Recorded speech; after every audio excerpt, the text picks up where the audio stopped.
આણંદ મહાનગરપાલિકા ખાતે રહીશોએ પહોંચી દબાણ દૂર કરવાની નોટિસ મુદ્દે વિરોધ નોંધાવી વૈકલ્પિક વ્યવસ્થાની માંગ કરી હતી.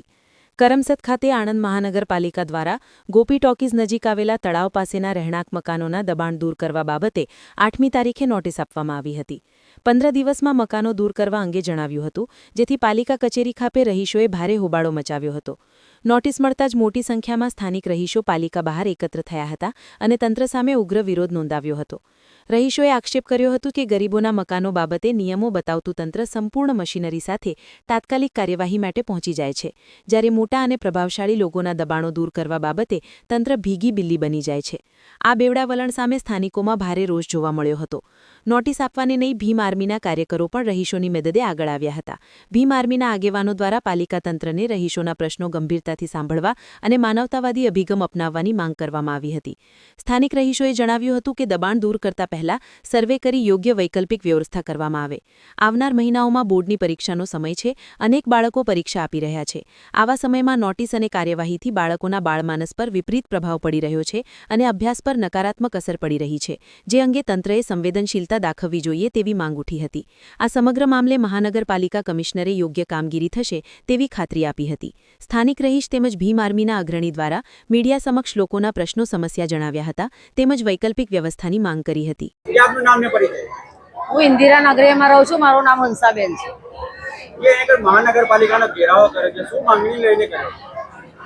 એ નોટિસ આવી હતી 8 તારીખે કે અહીંયા તમે 15 દિવસમાં ઘર ખાલી કરો.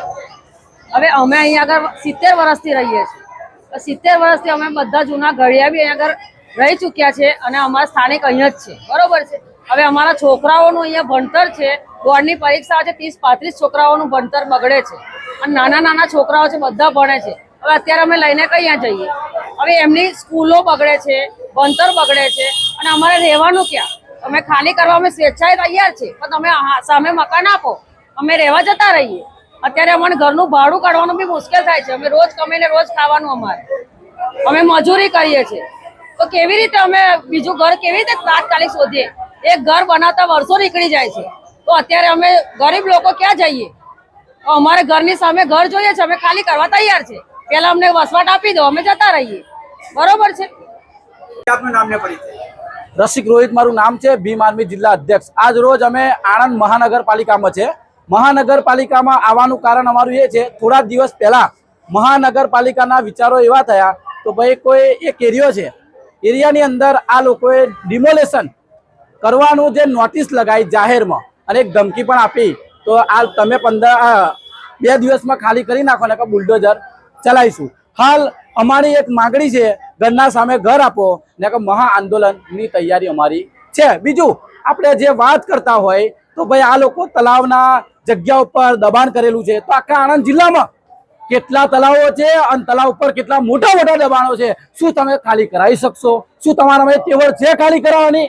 તમારી તેવડ છે આ ગરીબ જનતાને હેરાન કરવાની. તમારી તેવડ છે આ ગરીબ જનતા બેઘર થાય, એ તમારો ઉદ્દેશ છે. એટલે ગરીબ જનતાને હેરાન કરવાનું, પરેશાન કરવાનું બંધ કરો. તમારી તેવડ હોય તો મોટી મોટી તલાવ ઉપર મોટી મોટી બિલ્ડિંગો છે, જાઓ તોડી બતાવો તમારી હોય વખત. તો